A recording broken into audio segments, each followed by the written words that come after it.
one. I actually read something. I unearthed something in my research recently that I can't remember. You weren't the owner at that time, but the Albany Firebirds actually did all practices and had all of their all the offices just outside in Vermont. In Vermont, yeah.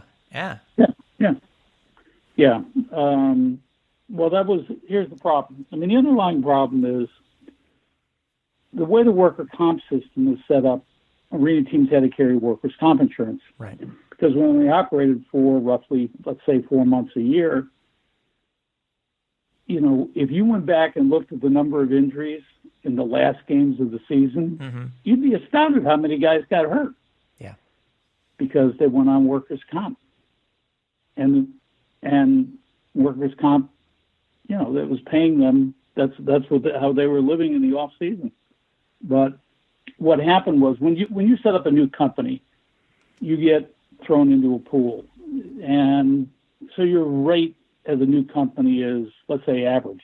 Right. You're in with a bunch of other companies, but once they get experience on you, you get rated individually. And so for the first year, wherever we were, workers' comp wasn't a problem. Right. We just got an average rate. By the second year, they had seen what happened. They had all these guys with long-term injuries, even though a lot of them were faking, because they didn't have anything to do in the off season. They didn't have other jobs. This was their lives. Right. And so those guys would collect workers' comp for 6 months, 7 months at a time. And by the time the next season rolled around, you were in big trouble. So, Glenn Mazzola owned the Albany team at the time, and he couldn't afford to pay workers' comp rates in New York. And the only way out was to go to Vermont.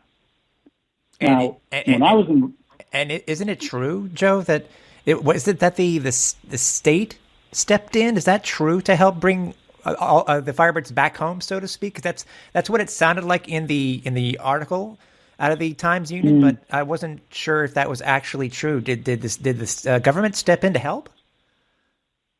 I doubt it, and I don't know.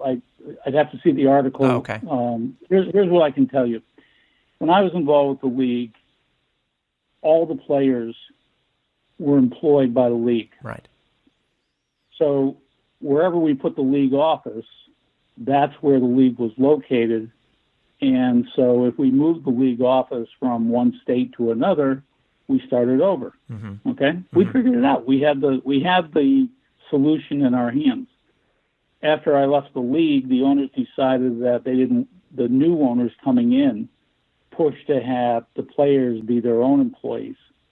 Well, that meant you were burning up, if you had 12 teams, you were burning up 12 states that year. Right.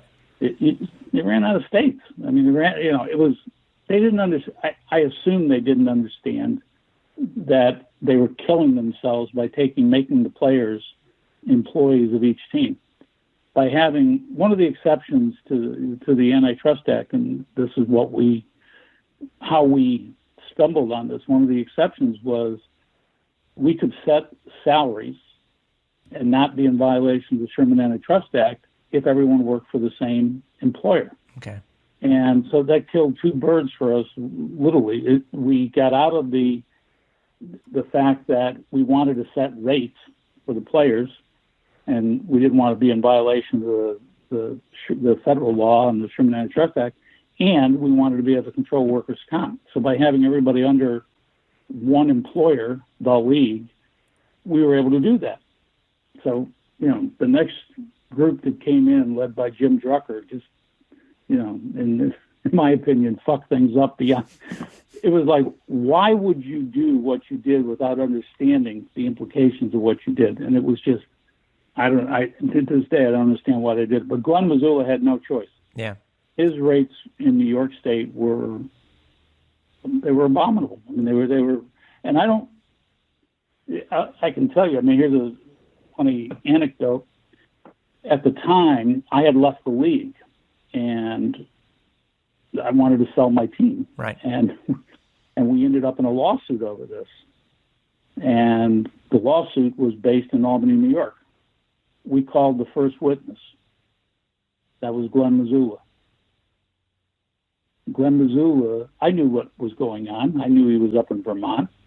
And my attorney followed the questions that I wrote out for him. And question number one was, where's your team located? Where's it practicing? Where are you paying workers' comp insurance? Those are the things.